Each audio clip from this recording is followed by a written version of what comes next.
What is the people of Sri are so different, so nice, special quality. You cannot say no to them. They are beautiful people, very beautiful, very enter into the kingdom of God.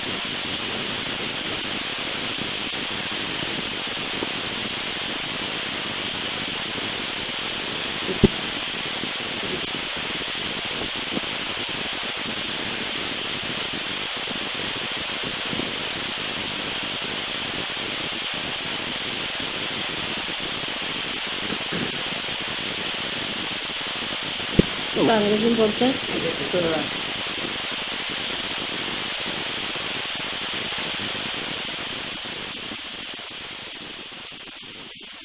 Today we are sitting at the foothill of Himalaya.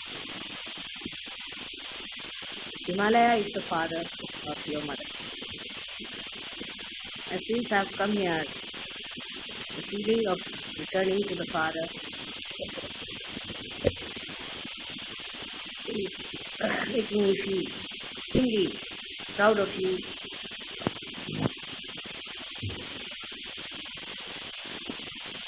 अंग्रेजी बोलने से like चली है आज के सुबह करके आगे नहीं चला जाएगा. So we have to count our blessings again that we are at the foothill of Himalayas, which is the Sahasrara of the universe. Those people who live here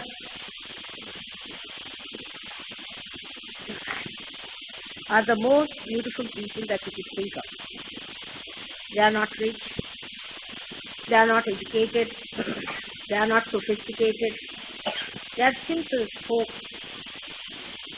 But one of them is equal to thousands and thousands of other people who are still moving in the realm of materialism.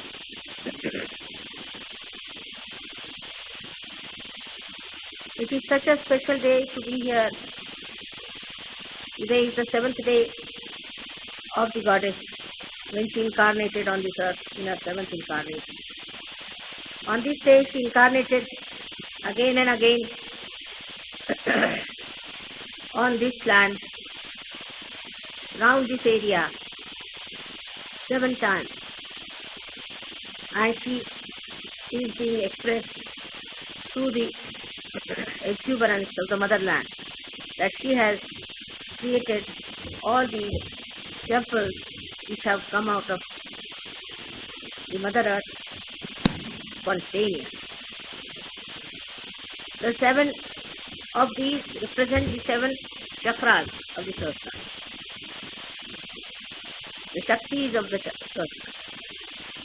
So we are so fortunate today to be here on the 7th day to celebrate the incarnation of these 7 powers. Of these 7 powers which came on this earth to give protection to the whole world, to look after the saints, and to give them the vision of God.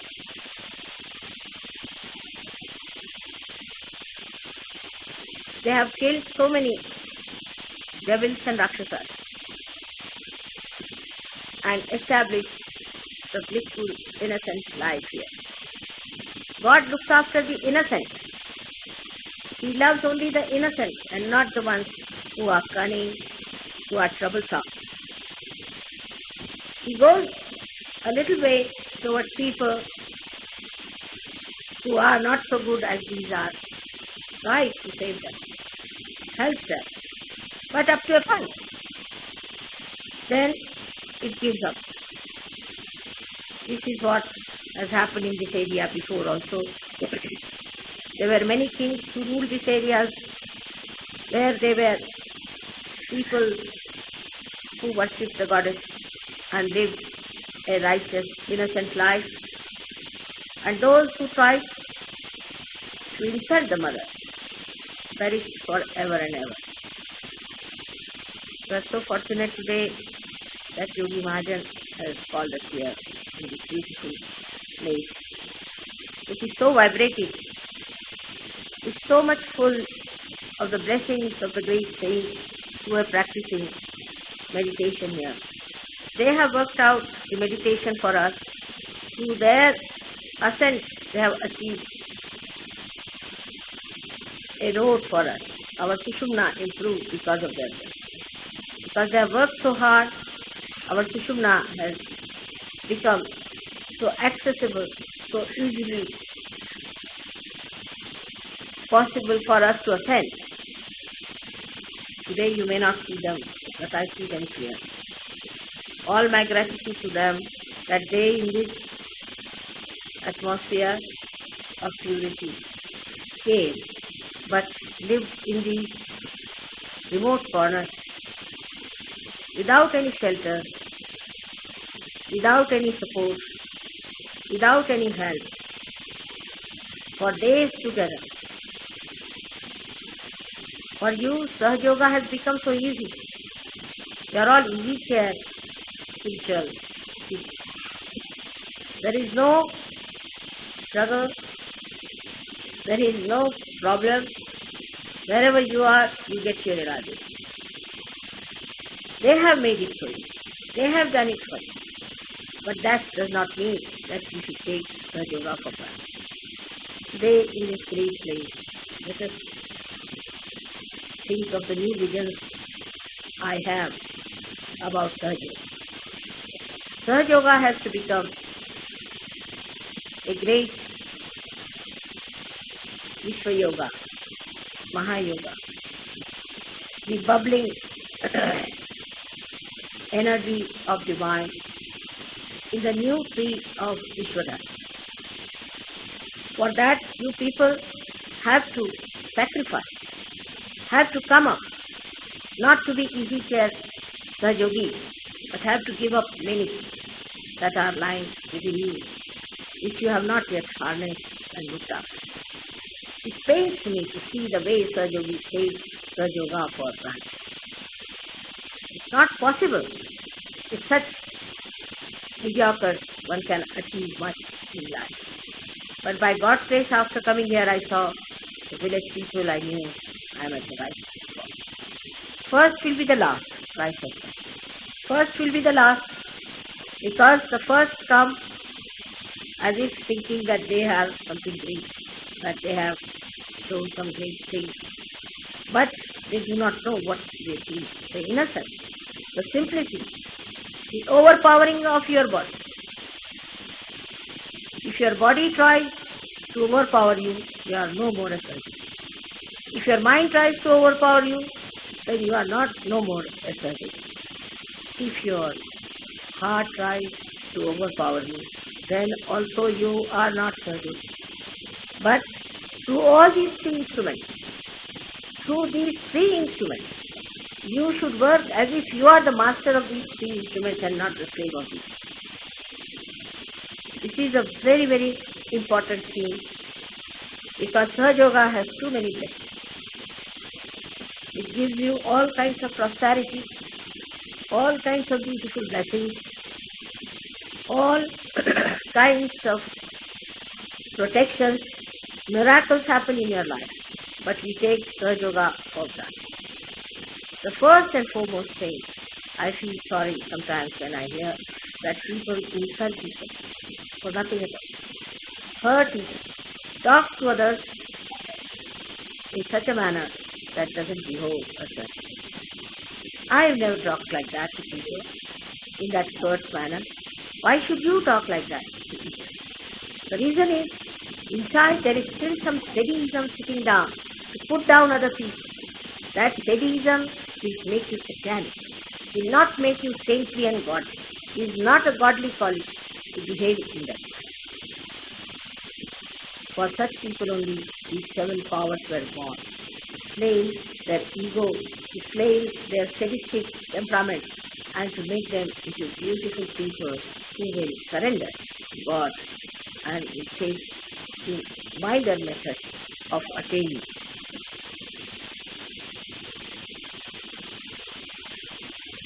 When I came here, I felt I should not go any more to the West. I've had enough of it. I just don't want to waste my time.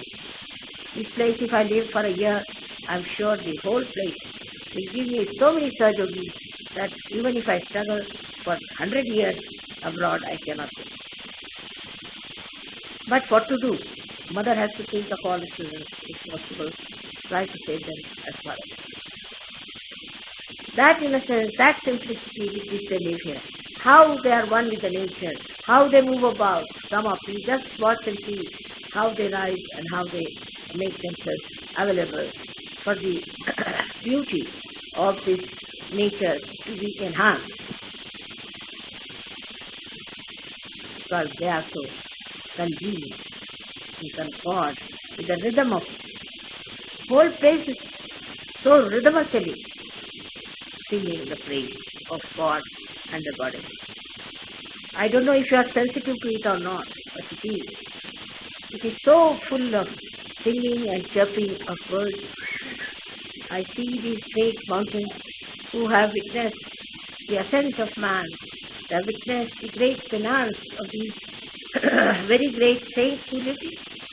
They have witnessed all that man has fought to go towards God, how they sacrificed, how they went into danger, lived with animals just to achieve this path. For you people, we have to thank them and thank all those 7 deities who have created this atmosphere of complete security for these great things. All these goddesses came on this earth to protect. They deserve it. That's the duty of a goddess, to protect the ones who are striving, who are fighting the way for the sick. But what is the need to waste time over useless people who have no other seeking but materialism? I do not know how many years it will take for me to convince the Western people about the greatness of the West. I hope with our efforts, some of them, very few of them, will be saved. I don't have much hope of a larger number of people there. I am speaking this in English because I have felt too much here and it's frustrating sometimes. The way God has worked, He sent 7 of His powers on this earth, in this area. Also everywhere He sent them. They crucified, they tortured, they did all kinds of things to saints, and they are least bothered about what they did. All those turmoils and hardships through which they have gone, I really felt when within myself as if my body has gone through that tormenting period. Let us all thank God that He has been so kind, that He gave us realization in our own houses, in our own families. But let us also think about it. What did we do about it? Today I am talking especially for Delhi, because I may not be able to talk. In Delhi, I have heard that people are extremely rude to the news. I was amazed why thousands come to see me, and then what happens? People talk so rudely that nobody can believe that they are heard. I have heard about this even in Kuala Lumpur. Not that I have not heard about these things in other places, but in many places I have heard that people are extremely egoistical. They talk to people in such a rude manner that nobody wants to talk. And that's why in all these places where there is even one person like that, Swaraj Yoga does not grow. And these people don't want to change themselves. If you tell them anything, they will say, all right, So get rid of her. But why don't they say that we want to change? It is something shocking, the way people are. They have no compassion, no love, nothing. But they are thinking about using this position as a Sahajogi to dominate us, to show off to us. And that's why people do not think me. It's only one thing that attracts people to me is my love and my compassion and my open-heartedness. Those who use strong words and talk strongly to others, thinking as if they are in charge of their love, must know that if they try all these tricks, they will be suffering very badly. And that no amount of my compassion and love can protect them, because the same powers which come for protection are quite capable of destruction. I want to warn you, all of you, to be gentle, to be kind, to be sweet to others. Don't try to hurt others' feelings. Don't try to be sadistic. Otherwise, it will hurt you very much. It has happened in this place where you are sitting today in this area. It has happened. I can see all the past that took place. Those people who tried to be harsh and horrible suffered a lot. They had to become gentle. One great saint called Durvasa, he was known to be a very hot-tempered fellow. And he meditated, but he was so hot-tempered. He did not live in this area. He lived in the thick forest of Maharashtra. And there he was extremely hot-tempered. He used to shout at people because he thought he has got the realization and he has right to shout at everyone and to make a nuisance out of it. Once he went to the ashram of a muni called Kashyap, and he had a daughter called Shakuntala. Shakuntala had just married a king, and she was thinking about it. This Durvasa went and called for her. She forgot to answer his call. So he cursed her that the person about whom you are thinking will forget you and you will suffer because of her. He was so angry that she did not attend to him. Still she was in her own mood. And then when he came in, she could not look after him as he wanted to be looked after. This was Durvasa. And he made her suffer a lot. But later on he discovered that he was a man of tremendous temper and that his feet are going into the hell. There is hell burning under his feet. And that heat made him feel terrible. So he ran towards Himalaya. He came down here there and he meditated in this place where he just asked for one thing is, "Oh Mother, give me the sweetness, the nectar of your love. Please let me have." He stayed here in a jungle for years together, meditated, and tomorrow, I think day after tomorrow, we'll be having our lecture there. We'll be having our program. This is Durvasa who came all the way from the south because he couldn't bear the heat that was burning. That must be something like a cancer or something. In cancer you get this kind of thing. The people who are heated, those who have too much heat, always used to come to Himalayas to cool down, to see the heights of Himalaya, the depths of Himalaya, to see the greatness of creation, to see the smallness of their own being, to become humble, to become extremely humble. And that's what happened to him.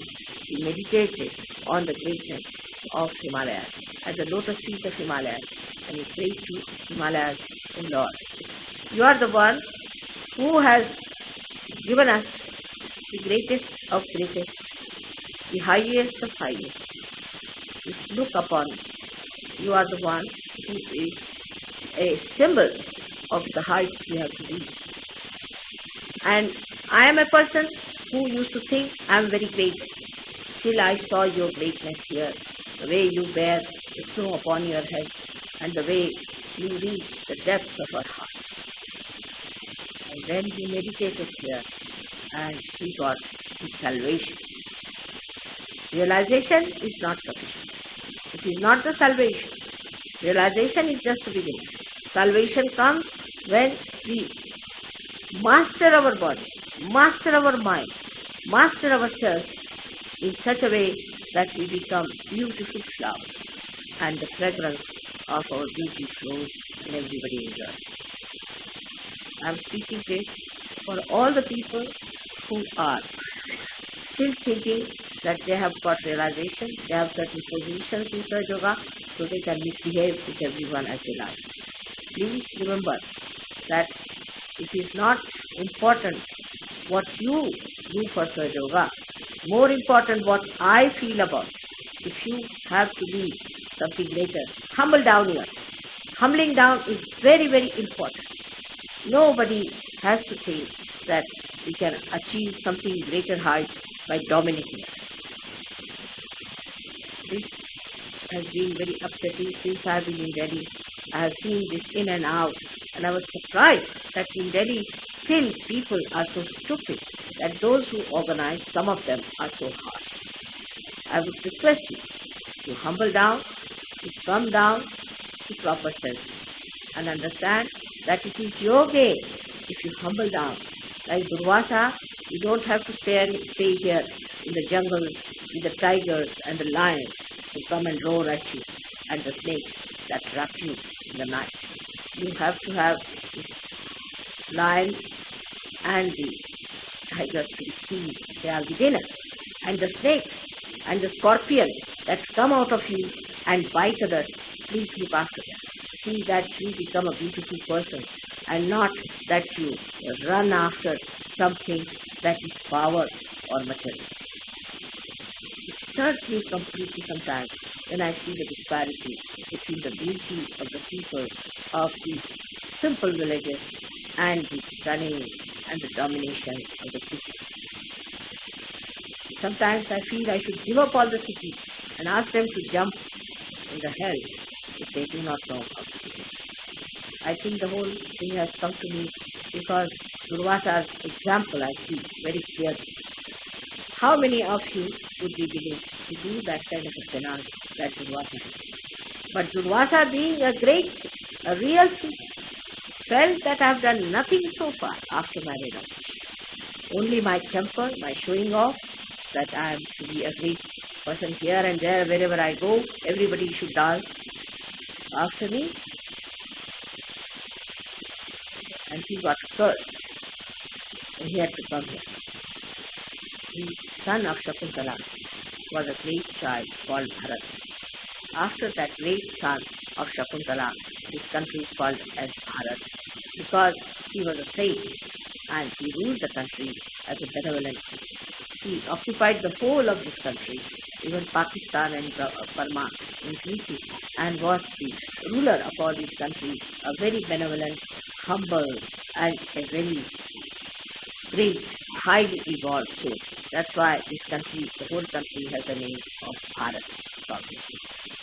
So in a way that we should really understand that when Durvasa saw that the cursed Shakuntala produced such a great soul, suffering because of his curses, because her husband forgot about her.